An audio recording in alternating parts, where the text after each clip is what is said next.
processus de mise en place des bureaux et des bureaux des mairies et conseils départementaux est en cours. Nous sommes en train de suivre par l'intermédiaire du réseau national de veille et d'alerte mis en place par l'Observatoire pour donc au niveau de base nous remonter l'information quant aux résultats des bureaux mis en place. Alors, on voudrait d'abord nous réjouir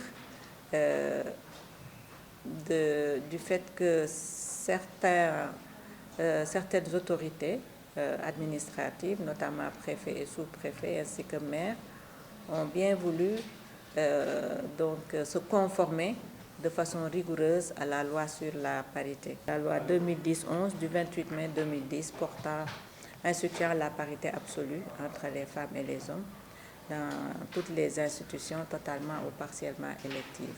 Donc se réjouir du fait qu'aujourd'hui, il y a des collectivités où cette loi est rigoureusement respectée.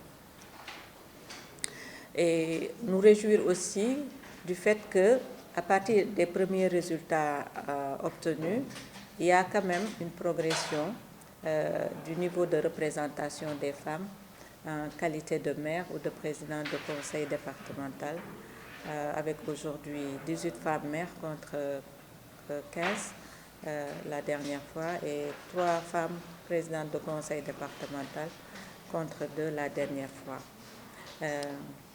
Mais à côté de ça aussi, nous avons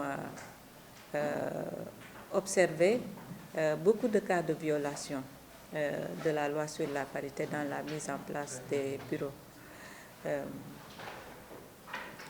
Et donc, aujourd'hui, c'est soit par méconnaissance, soit par refus, tout simplement. Et donc, dans ce cadre-là, nous avons recensé pour les conseils départementaux 7 cas de violation et au niveau des conseils municipaux 80 cas de violation et nous jugeons que cela est quand même trop. C'est trop parce que la loi sur la parité est une loi de l'État dont le projet a été présenté à l'Assemblée nationale, qui l'a voté. Après cela, le président de la République l'a promulgué et à partir de ce moment, le citoyen doit donc appliquer.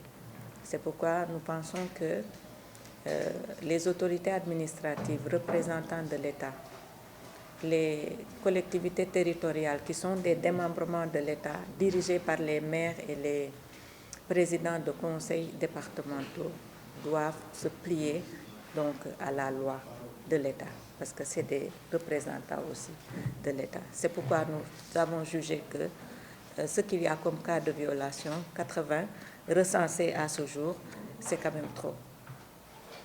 Et c'est pourquoi donc nous exhortons tout le monde, vraiment les autorités administratives,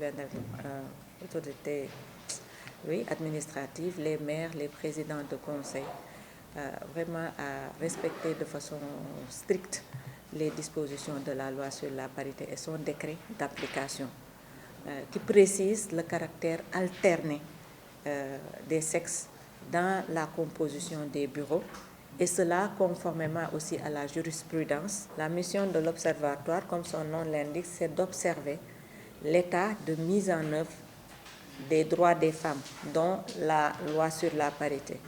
En cas de violation, l'ONP informe. Donc c'est ce que nous allons faire, informer l'autorité, informer qui de droit. Et c'est dans ce sens que, en amont, comme je venais de dire, nous avons alerté les autorités concernées, le ministre de l'Intérieur, les préfets et sous-préfets qui dépendent de lui, et aussi après l'élection du 23 janvier, les maires et présidents de conseil qui ont été élus.